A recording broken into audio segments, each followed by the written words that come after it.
அண்ணா, அண்ணி வரும் பல்லக்கு ஏன் திரையிடப்பட்டுள்ளது?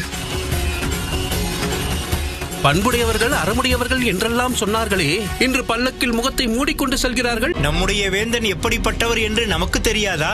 ஒன்றின் மேல் குறிவைத்தால் அதை இன்று வரை அடையாமல் இருந்திருக்கிறாரா?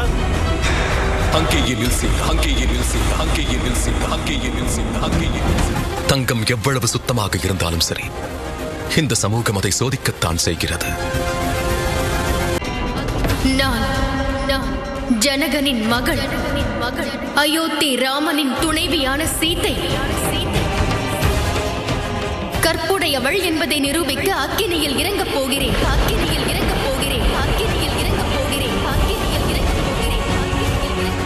ராமாயணம் இதிகாசம் தொடர். நாளை காலை 8:30 மணி முதல் 9:30 மணி வரை 1 மணி நேரம் சன் டிவியில் காணத் தவறாதீர்கள்.